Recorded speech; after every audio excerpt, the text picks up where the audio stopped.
The struggles and triumphs of military marriages, today on Building Relationships with Dr. Gary Chapman.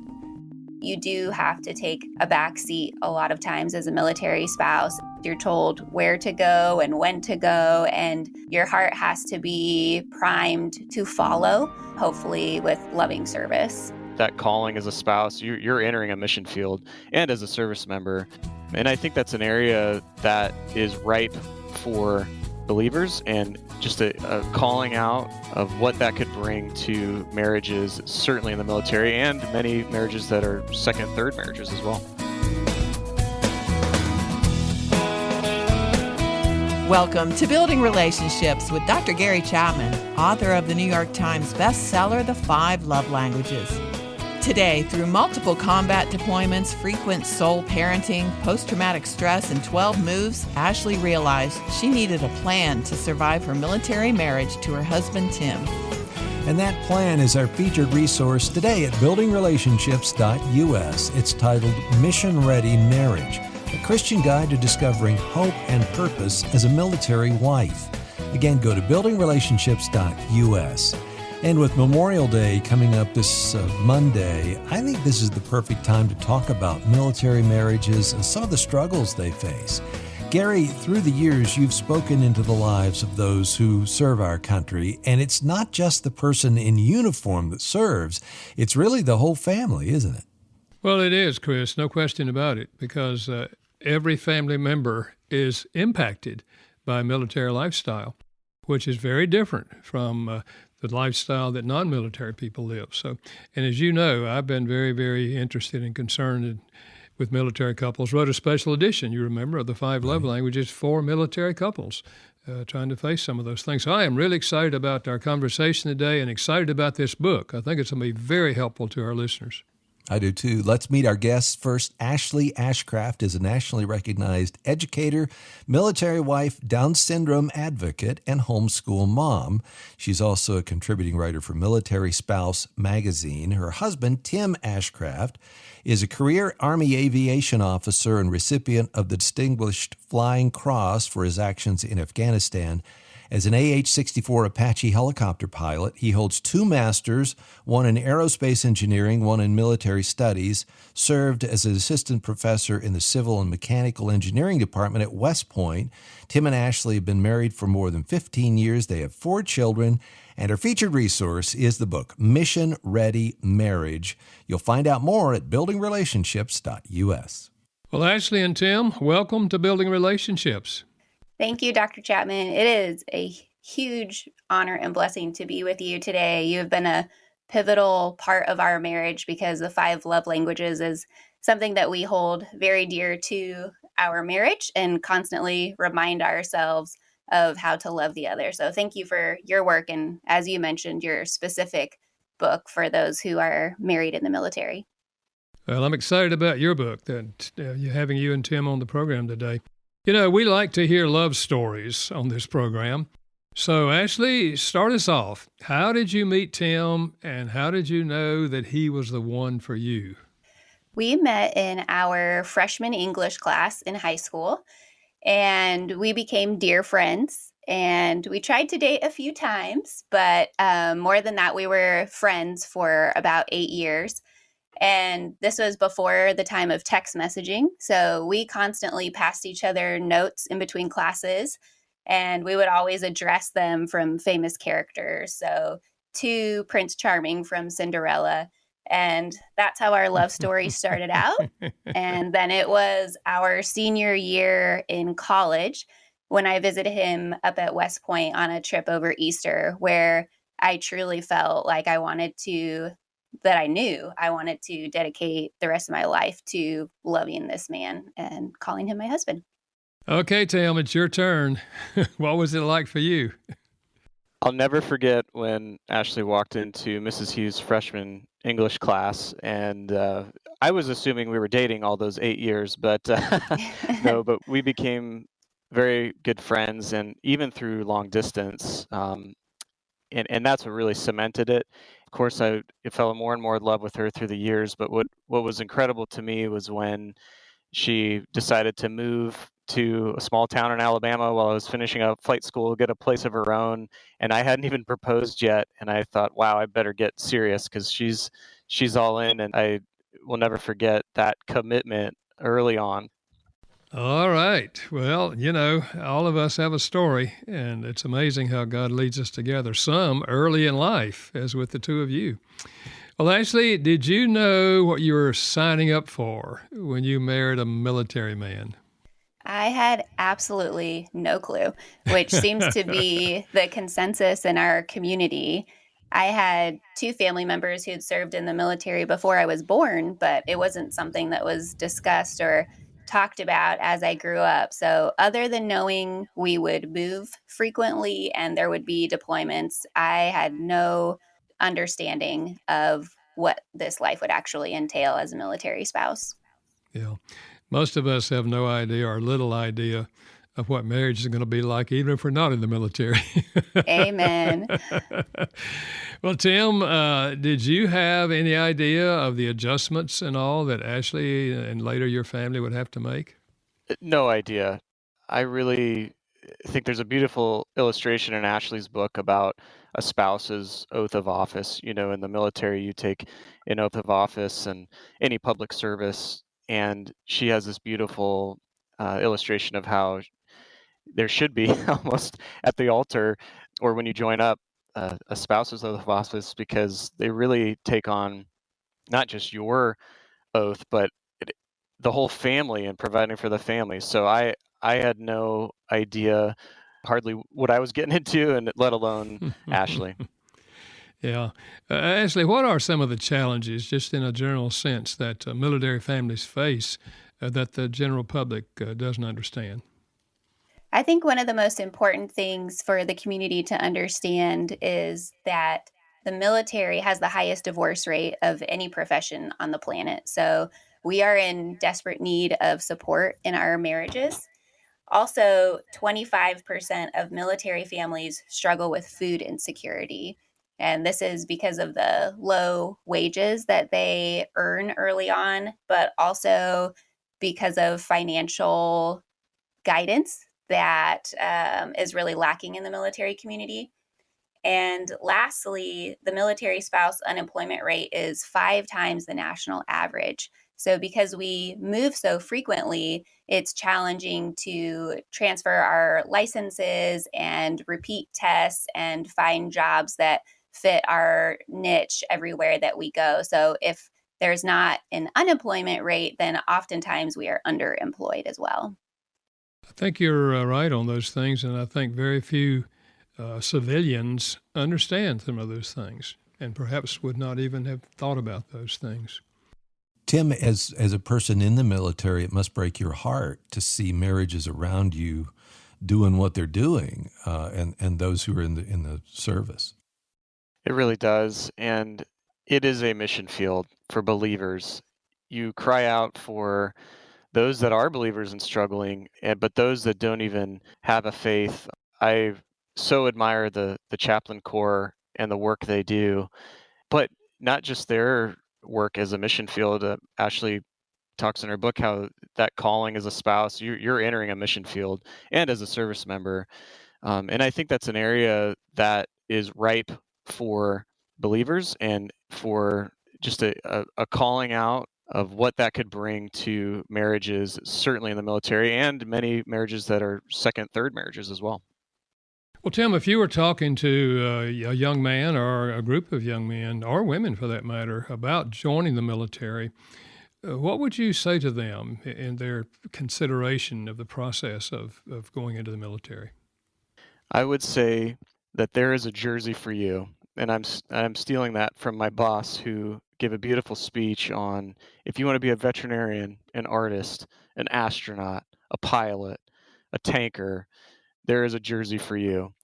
And a lot of people just don't know the careers that they can take on. There's incredible stories of people who have enlisted, who come from the most humble beginnings and go on to be general officers or to serve distinguished careers twice over in the military. And I would encourage them to really look into what they want to be as a professional, as a person, and how the military can complement that. And when you couple those together, you have some of the most incredible experiences you couldn't even ever imagine, while also having a sense of service and a calling to something beyond yourself.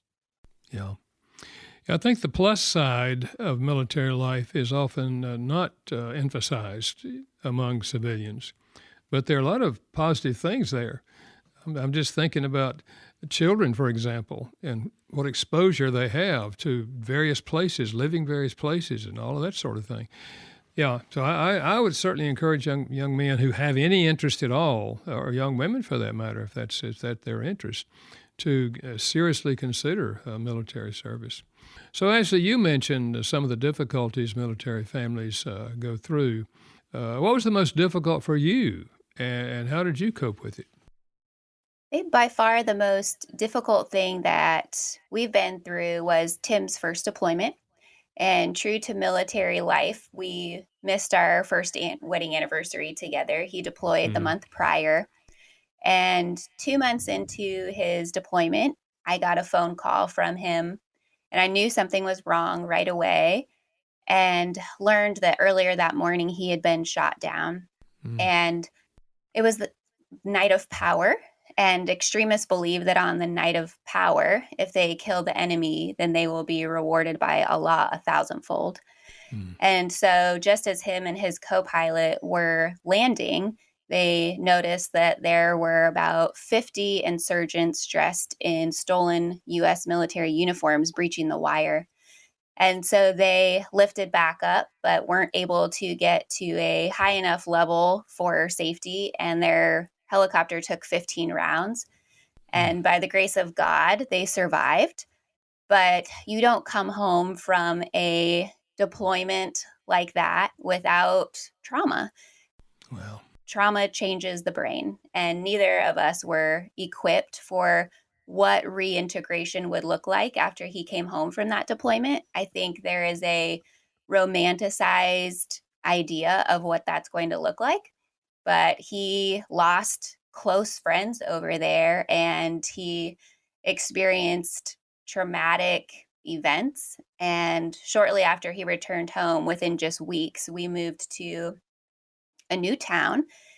That was a huge challenge in our marriage, figuring out how to love and serve each other well in the midst of trying to process everything that had just happened in the last year and being ill equipped to do so. yeah. Tim, what was that like for you? Just a few words from when you went through that traumatic experience.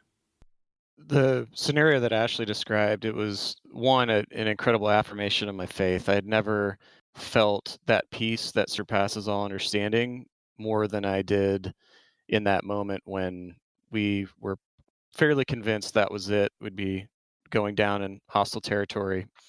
And I just felt God's presence and by his grace.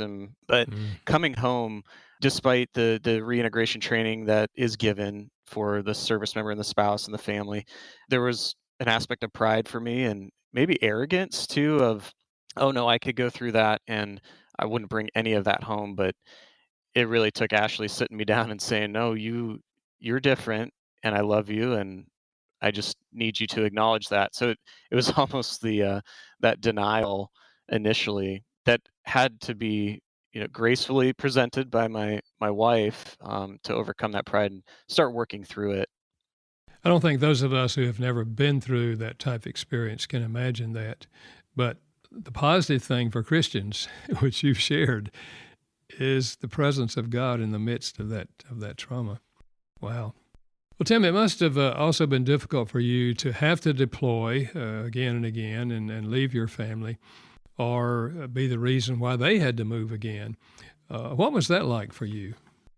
I think it was a challenge I didn't think about when signing up for the military. And I don't know that at 17 years old I had the capacity to comprehend, one, starting a family in the military, two, having my wife move while deployed, and three, raising kids in that environment as well. So I not necessarily expect a young teenager to think through that, but I would encourage anyone at any stage to get involved in their church, to get involved in a small group in their community, because we lean so heavily on those around us and really lifted us up. And despite Ashley's strength, really held up our marriage in figurative and literal way as well. I remember once being at Fort Bragg and was speaking to spouses. And in Afghanistan, they had a hookup where the spouses could actually hear me at the same time.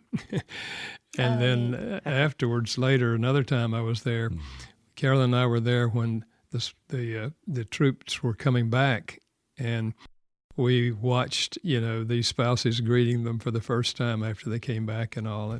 And it brought tears to our eyes, just realizing, what they had gone through. Ashley, talk to young women who are in love and they think things will work out fine and they're going to marry a military spouse, and they don't see that as a big deal. What would you say to them to perhaps help them prepare for this? I would say first that I understand you're so in love and it's hard to see beyond that. But I think it's essential to prepare your heart for the mission work that you're about to do. So the Lord determines our boundaries, it says in Acts 17:26. And another one of the positives about the military is that you get to travel all around the country or the world, and God is sending you out to do this mission work. But we can't take that lightly, and we really have to prepare our hearts in prayer to not fall into a trap of bitterness and resentment, but to see this as the Lord's work and to ask for his guidance. And I think it would be imperative for a young woman to ask for a mentor. Maybe that's somebody in her church or at her fiance's local installation, but find someone who has walked this path before you and that loves Jesus more than anything, and have her hold your hand through this and help prepare you. Because I think, as Tim has alluded to, community has been essential for us, and having those other Christ-like brothers and sisters come alongside us is really important to this process. Yeah. I really like the emphasis you have in the book of this being a mission. As Christians, we're on mission. And I'm thinking in terms of missionaries that we send out to other countries. And churches, will adopt missionaries. They will have people praying for them all the time. And really, it would be great if we could have that kind of program for any military couple that's in a Christian church, that they would have couples at home praying for them, like we pray for our missionaries. So I really like that emphasis. But of course, you're emphasizing also not only people at home praying for you, but also involve yourself in chapels and churches wherever you go, so that you're walking this journey with other individuals. Absolutely. And I appreciate you mentioning that. And I think if there are any church leaders that are listening to this, that I would highly encourage them to pray about seeing those in their congregation that are in the military as their missionaries, and looking at how they could support them through prayer or even financially, as you mentioned. Yeah. Tim, would it be fair to say you felt called to the military? Now, you went in very young, but did you have a sense that God was calling you into the military?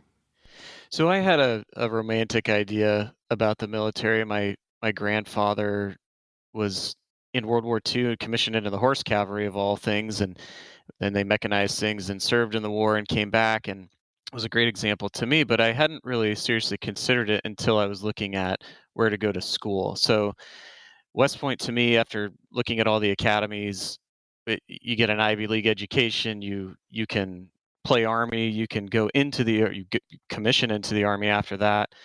Had first engineering school in America. It was just all of the things that I was attracted to, but I didn't understand the longer term commitment beyond your initial obligation. And we were juniors in high school when 9/11 happened, so there was very much a sense of wanting to serve and re-energizing the entire base in America patriotism and really felt called to that. But even while I was in school there, we thought the war would be quickly over, much like the first Gulf War. So I think it was a little bit of both. I think that while I was in school, I really it affirmed my reason for going and wanting to go into the Army. And out of the gate, I think I was just a little too young to understand the long-term commitment. Yeah. Ashley, you think it's important that wives of military, I'm talking about Christians now, have that same sense of being called with that military person to this particular mission? I think definitely taking this commitment to God and asking Him to prepare their hearts and to lead them and to guide them. I don't think it's an accident when a woman falls in love with a military man. And that, as you're speaking specifically to Christians, I would just ask that, or suggest that she really pray about this and search the scriptures and see if she feels like she can support her husband's service, because you do have to take a back seat a lot of times as a military spouse, and you don't often get a lot of choice. You're told where to go and when to go, and your heart has to be primed to follow, hopefully with loving service. Now, we hear a lot today, not only in the military, even outside the military, of loneliness.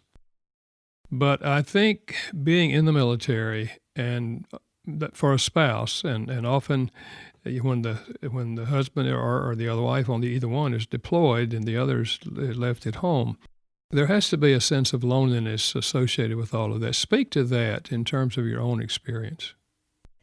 I think that's one of the biggest hindrances that our military spouse community faces is loneliness, and coupled with that, anxiety and depression. And we move so often, and depending on your personality style, it can be really hard to get out there and meet new people. It's not likely that people are just going to show up at your door and invite them into our lives. But that's one thing that I have learned, is to be that person. Even when we've moved after 12 times, it gets a little bit exhausting to start relationships again, but you never know how long you're going to be there. And the friends and neighbors around you essentially need to become your community for you to thrive.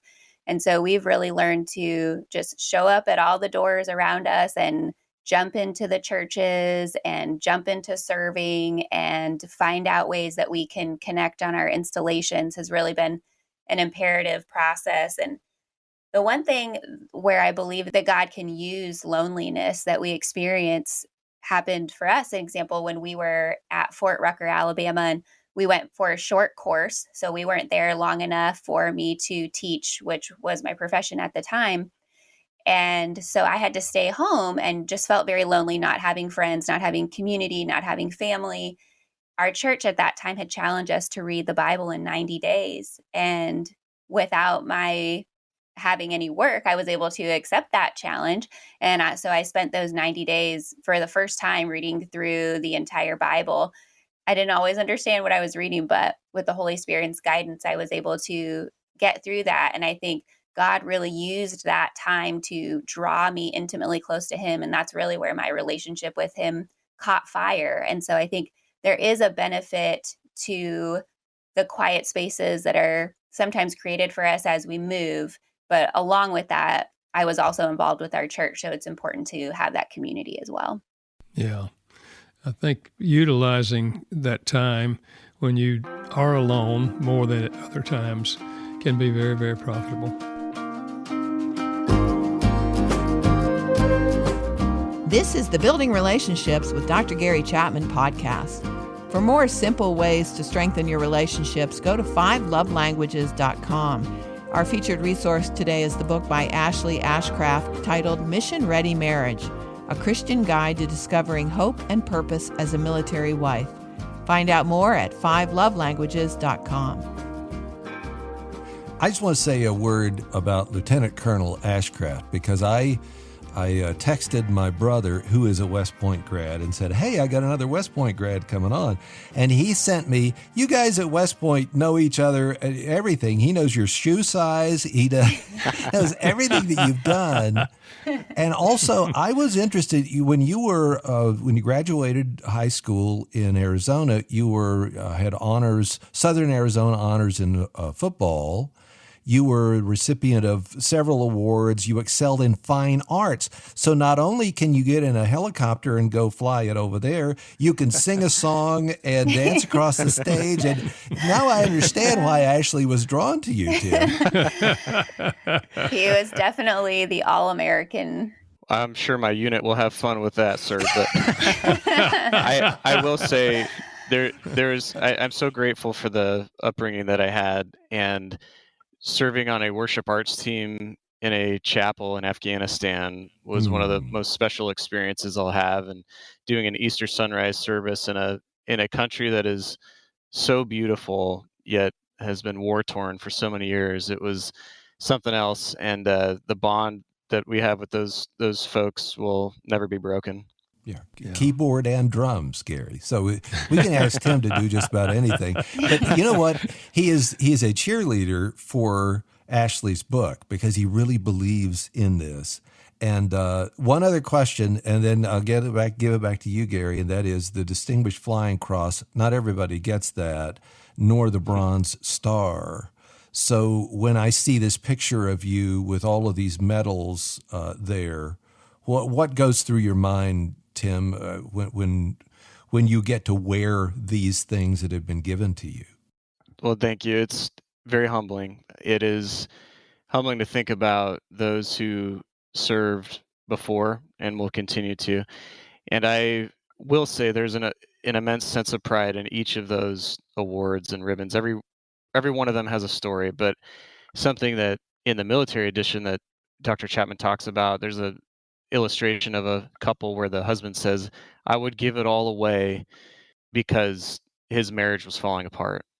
Mm-hmm. And I would say that none of that would ever have been possible without Ashley's support. And in that scenario that earned us the crew, the Distinguished Flying Cross, Ashley wanted to know every detail and wanted to support me through, healing process and everything else experienced through deployment.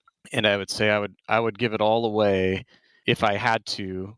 Thankfully, as Dr. Chapman alludes to in his book, you can have a successful marriage and career as well.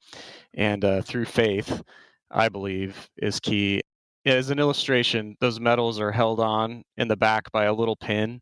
If there's anything that's held me through a military career, it's Ashley and her rock solid faith and foundation for our family. And so that's I guess a bit of a metaphor, but that's what I think of. I think we ought to have a little song in celebration for you, Ashley, right now. Okay. Hit it, Tim. 1, 2, 3. All right. Well, let's change the subject a bit here. Ashley, you polled a lot of military wives, and you saw a need in an area that you really hadn't planned to address in this book. Talk about that. Yes, I was very surprised. I had outlined all the chapters in my book and thought I had every subject in there that needed to be addressed. But over and over, as I talked to military spouses, one of the primary concerns was their family of origin and their extended families not understanding the depths of the sacrifice and really placing a lot of blame and shame on our families. For example, it's not easy for us to travel home for Christmas. One of the reasons, of course, is financial. For my family to get across the country for Christmas last year, if we would have gone, it would have cost us $5,000. And that's very challenging. But they also don't understand often that some of our husbands are on a deployment call where they have to be ready to go in 2 hours. And so we can't plan trips to go home often when our husbands are unable to travel. Just understanding too that sometimes, most of the time, our vacations are home to our family of origin and our extended families, but sometimes we need that time to our immediate family ourselves to create new memories and to recoup, because even if our spouse isn't deployed or out training in the field, which feels like most of the time, their hours are really insane. And so we hardly have any time together as a family. And so it's also important for us to just have that time with our immediate family, and for our extended families to understand that that's not anything against them. We just need to cultivate our family bond as well. And so there's a whole list of ways that we can help communicate with our families back home to help them understand ways that they can support us. And as Tim has mentioned, we've been very blessed our families have showed up every time that we have moved. They have helped watch our kids, help load the truck, help pack the dishes.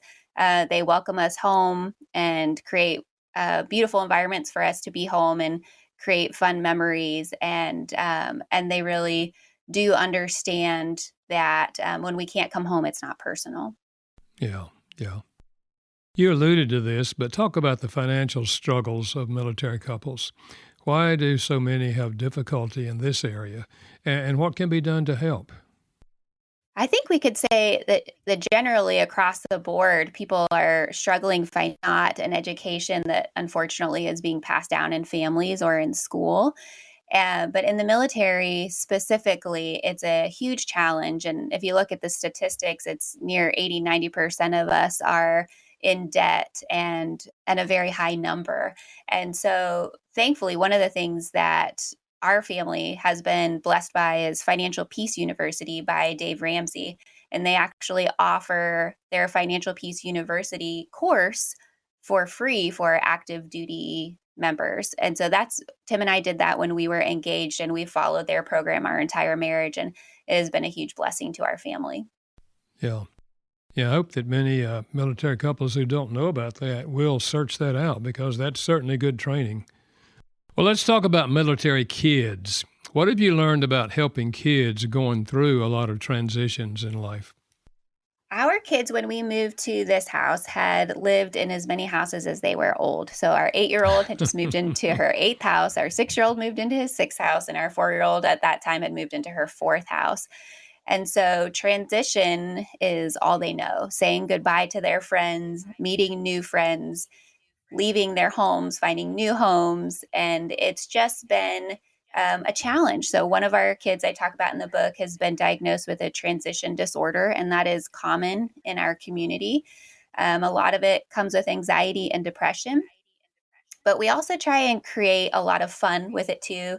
When we move, we try and find fun places along the route. When dad is deployed or in training, the little ones that still think it's fun to sleep in bed with mom, they can hop in bed and sleep with me. Or we make silly dinners like waffles and pancakes that I wouldn't make for dinner when Tim is home. And so we've tried to create fun experiences amidst the challenges, but also I think the most imperative part for our military kids is to know that they too are on mission, that they are never too young to love others, to serve others, to share the gospel message. And that can be very practical things we try and get our kids involved in. For example, if we have a neighbor who is deployed, then our kids can help bring the trash up, or they can help us babysit their kids so that the mom can get a break. Or when we have new neighbors move in, we can invite them over for s'mores in the backyard or bring some flowers, and just real practical ways to teach our kids that the Lord has placed them at each military installation on purpose for them to serve and love. I think that whole theme of service, which is at the heart of what the Christian lifestyle is all about, if non-military couples can teach their children to thank military couples, and for what they're doing. I was just walking through an airport some time ago, and there were about five or six military people there dressed in military garb. And this family was walking by, and this young boy, I'm guessing he was 6 years old, he looked up to these military people and he said, "Thank you for protecting us." And I thought, man, those parents are doing a great job at that age, that he has sweet. that concept, that they're serving us. So Yeah, that's good. So whether you're in the military, out of the military, if you're a Christian, service is a theme of our lifestyle. Yes. Now, Tim and Ashley, with your fourth child, you got some surprising news. Tell us what happened. When we had our fourth baby, Tim wanted to have a gender reveal party because those weren't popular when we had our first three kids. So he wanted to shoot off some confetti and find out what the gender of our baby was. And at our OB that we were at, they said the way they did that was through blood work. And so when I received a phone call from my OB office, I simply anticipated them saying that I would be picking up a card at the front office, that it was available with the gender. But the lady informed me that, in fact, my blood work showed that there was a 9 out of 10 chance that our baby would have Down syndrome. And unfortunately, there was no support offered on that phone call. And I was completely ignorant about Down syndrome. So I was an absolute wreck with that news. Called Tim right away at work. He rushed home to comfort me and explain to me the truth that I knew in my heart, but that my head just couldn't wrap itself around, was that the Lord would be blessing us with this child and he would use this baby for his kingdom purposes. And while I was in the middle of writing this book, she was born 9 weeks early with 2 holes in her heart, weighing just 2 pounds and 12 ounces. And we lived in the Ronald McDonald House for 3 months while she was in the hospital. It was a complete surprise to us, nothing we would have planned for, but it has been the biggest blessing in our life and brought the most joy to our family amidst the challenges. God knows what he's doing for our families, when he sends these surprises. How old is she now? She is 21 months now. Oh. Tim, what was your thoughts and feelings and emotions during that time? I think, as we talked about earlier, God's presence is always there and shows up when you need it most. And I was in the busiest job I've ever had when Ashley texted me and said, "I need you to call me right away." And that was always, you can tell, right, when you need to stop what you're doing, Yes. regardless how important you think it is. And I called her and she was, I guess, hysterical in the sense of the word. I was concerned that she had lost the baby. And when she told me it was a diagnosis for Down syndrome, it was almost this sense of relief, because what came out was, it'll be okay. And I don't know that I, without God's presence, would have been able to say that otherwise. The weight of carrying a child and going through delivery, I believe, is so much more on the mother. But when, as the husband and the father of the other kids, you realize that your wife is in such a vulnerable state with a child with special needs, it really awakens you. And I will say that it was God's way of really shaking me and reprioritizing what's important. So God had a different way of using that towards me, but I will emphasize what Ashley said, that it has been a blessing that we could never have imagined, despite its challenges. Yeah. I think any parent who's listening who has a special needs child can certainly identify with everything that both of you are saying. Actually, in every chapter in your book, you end with a section called Modeling Jesus. Why do you think that's an essential ingredient for a successful marriage? And how have you seen that play out in your own marriage? I think it is the most essential thing for us to do is to model Jesus in our marriages, and far beyond that, in our communities and our parenting, everything. But where that I really learned that lesson came when we were stationed in Fort Leavenworth, Kansas, and it had been a decade of me just feeling bitterness and resentful for all the sacrifices that I'd had to make as a military spouse. And I just reached a point where I was tired of myself and I didn't want to feel that anymore. And so I decided Lent was approaching, and I decided to fast from being a bitter wife for 40 days.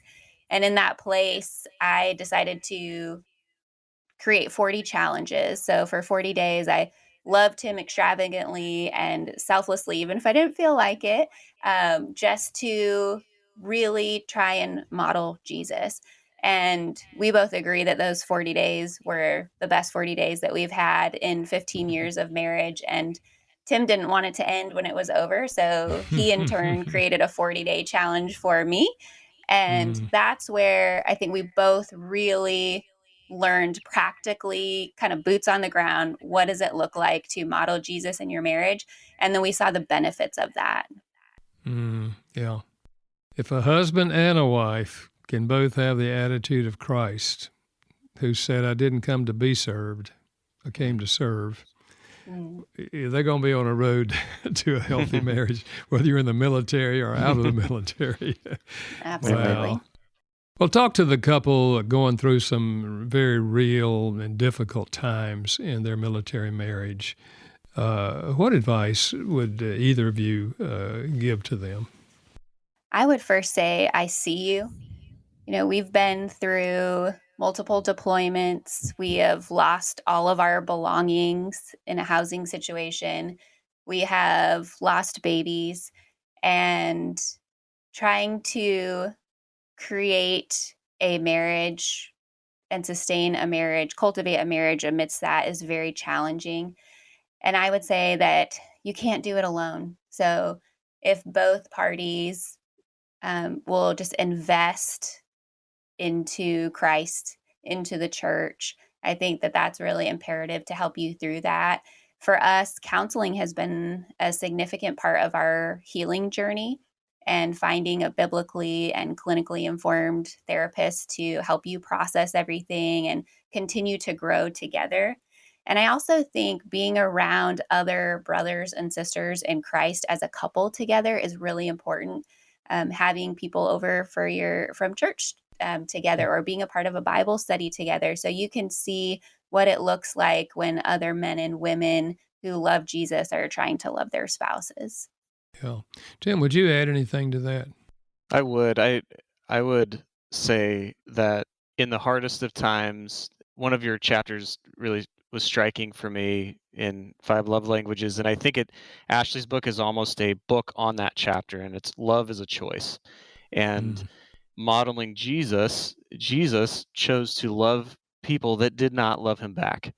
And Ashley's book takes that concept into practical application for couples that are in a really hard place, where the easy choice is to give up. And the cadet prayer says, choose the harder right over the easier wrong. I think, which segues into another theme of loving the unlovely.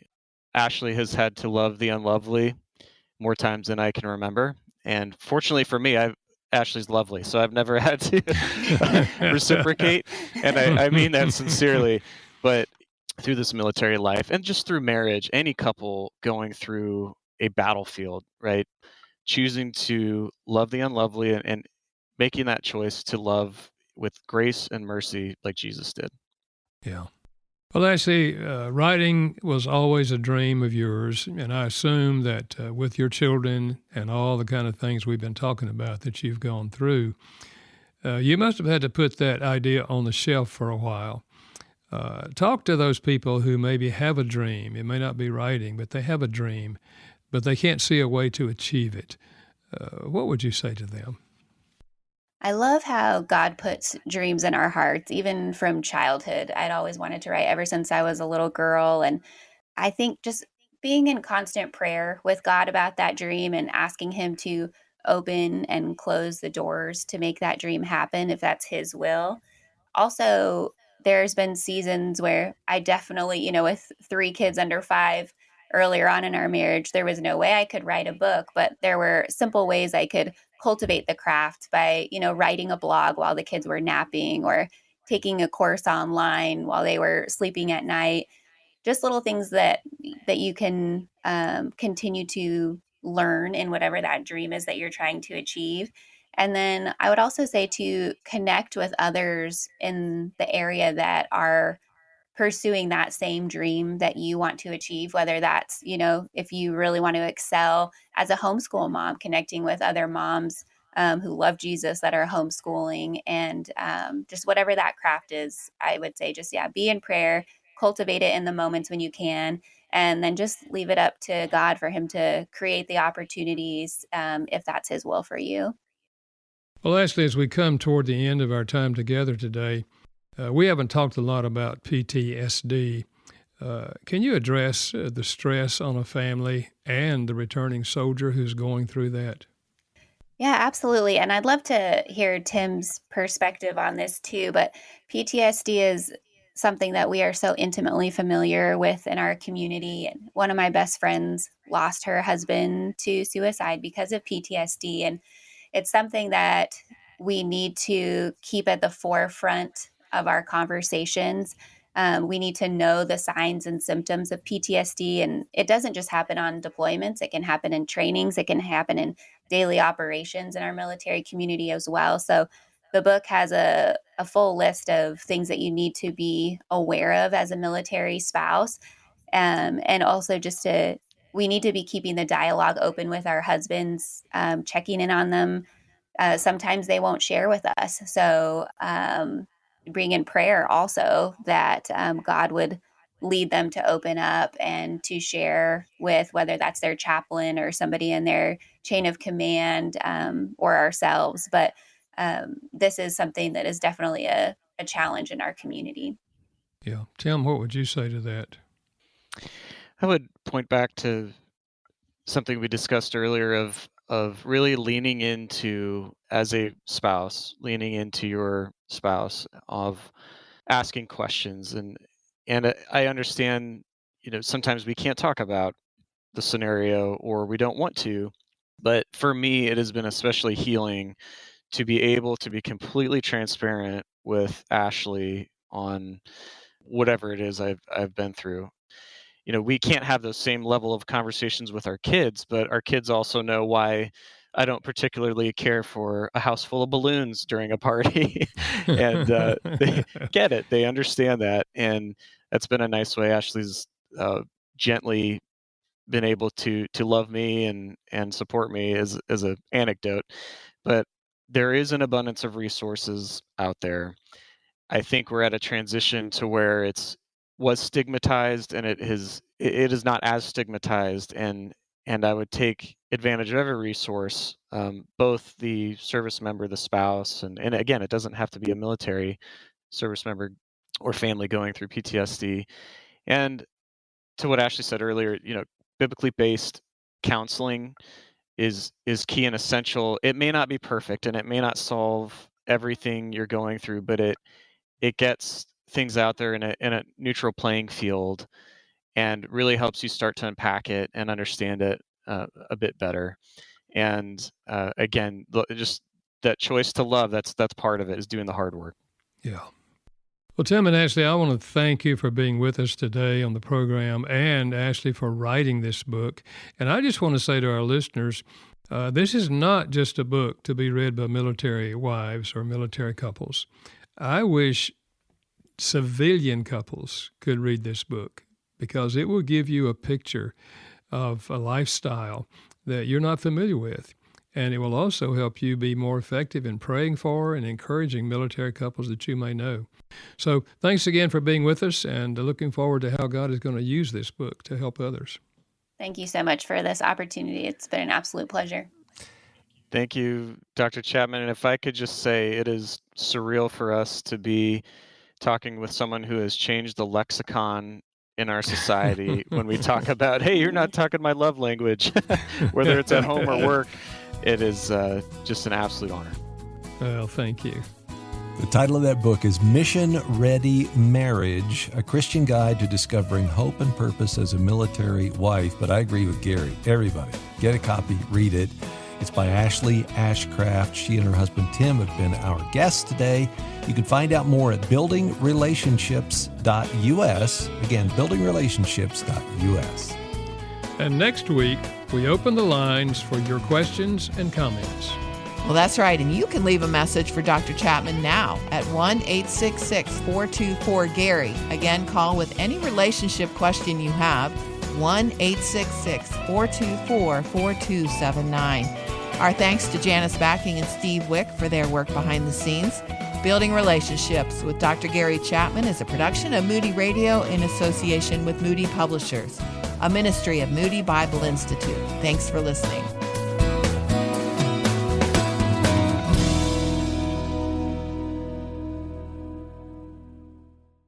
Love what you're hearing? Get more with the Moody Radio app. Stream live local radio, enjoy music channels from contemporary worship to urban praise, and discover all 40 of our on-demand podcasts with personalized notifications. All your favorite Moody Radio content in one place. Download today.